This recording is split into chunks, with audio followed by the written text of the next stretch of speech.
Welcome back to the Grand Solar Minimum channel. Today is Thursday, June 20th, 2019. Our solar wind speeds are sitting at a 363.3 kilometers per second with a density of 5.9. Today our sun is blank. This is 32 days in a row without sunspots, a total of 105 days in 2019 without sunspots. Our KP indices are at a 3 and the 24-hour max is also at a 3. Taking a look at our SDO in motion, and we do not have any large coronal holes to speak of at the moment, and 0 upcoming sunspots as well. So we are looking at a quiet sun. Northern summer begins tomorrow. Tomorrow is the June solstice, the longest day of the year in the northern hemisphere, and the shortest day in the south. The exact moment of solstice is 11:54 a.m. on June 21st, when the sun reaches its highest declination on the celestial sphere. That moment marks the beginning of northern summer and southern winter. Wherever you live, happy solstice. And now here's Mari. Thanks, Jake. A swarm of 1,000 earthquakes hit Southern California. How nervous should we be? The seismic storm that unleashed more than 1,000 small earthquakes in San Bernardino and Riverside counties these past 3 weeks elicited what has become a typical reaction in quake country. To some, the Swarmageddon, 40 miles east of downtown Los Angeles, brought fear that a bigger threat was coming. To others, as long as they didn't feel a shake, it was easy just to put it out of their minds. California has small quakes all the time, a magnitude 3 every other day on average, but not all of them act the same, and some bring more danger than others. As officials install more seismic sensors as a part of the state's early warning system, experts are getting an increasingly better look at California's smaller earthquakes. The last time earthquake scientists were especially concerned in California about a large triggered earthquake was nearly 3 years ago. On September 26 of 2016, a rapid succession of small earthquakes, the strongest, a trio measuring a magnitude of 4.0, began rupturing under the Salton Sea close to the San Andreas Fault. Scientists worried those quakes could set off a domino effect, reawakening the southern San Andreas from its long slumber. That fault is capable of producing a magnitude 8.2 quake. Their worst fears did not materialize. But there have long been myths associated with small quakes. Half the people saying, oh, they're having a lot of earthquakes. It gets rid of energy and makes us safer. And then the other half of them are going, oh my God, we're having quakes. We're gonna have the big one. The idea that little earthquakes make the big one less likely does not work. And the idea that it makes it certain to happen also does not work. There's only a 5% chance any particular earthquake will be followed up by something larger. Most swarms aren't cause for concern and can be thought of simply as a bunch of small earthquakes that are more of an irritant otherwise. In 2015, the Fillmore swarm in Ventura County, for example, had more than 1,400 quakes, maxing out at a magnitude 2.8.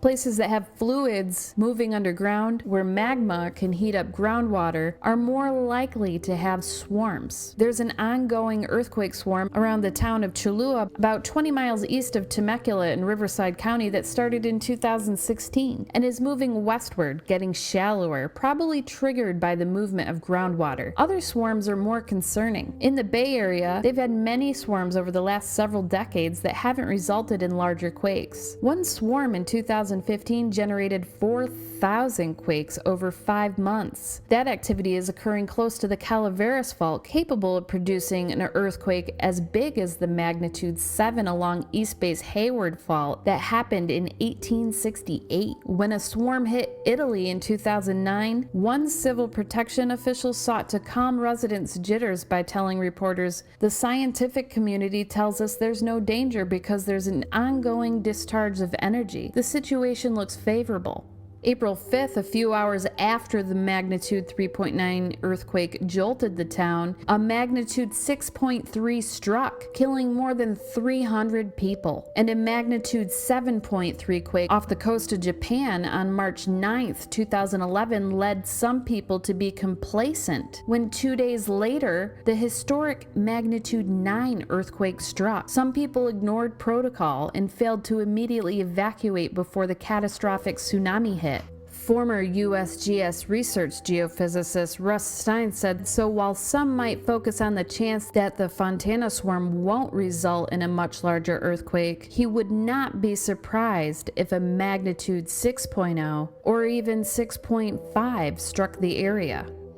John Vidal, professor of seismology at USC, said it can be hard to communicate the risk to the public. The truth is, no one can really 100% forecast what's going to happen. Looking back in history, at least 3 times in California's modern history, large quakes have occurred in the wake of smaller tremblers. In 1857 in Southern California, a magnitude 7.8 hit. The last mega earthquake in California struck January 9th in 1857, sending extreme shaking everywhere, from Monterey County south to Los Angeles and San Bernardino counties. The main shock at 8:24 a.m. was preceded in Monterey County by a magnitude 5.6 earthquake and a magnitude 6.1 earthquake an hour before that. In Northern California in 1989, a magnitude 6.9 hit. The earth was shaking in the months before October 17, 1989. In the Santa Cruz Mountains, it interrupted the World Series between the Oakland A's and the San Francisco Giants. A magnitude 5.4 quake 2 months earlier, and a magnitude 5.3 in June of 1988. Jones said many scientists believe those quakes, not foreshocks, but something called pre-shocks, were related somehow to the Loma Prieta earthquake, which killed 63 people that October. In 1992,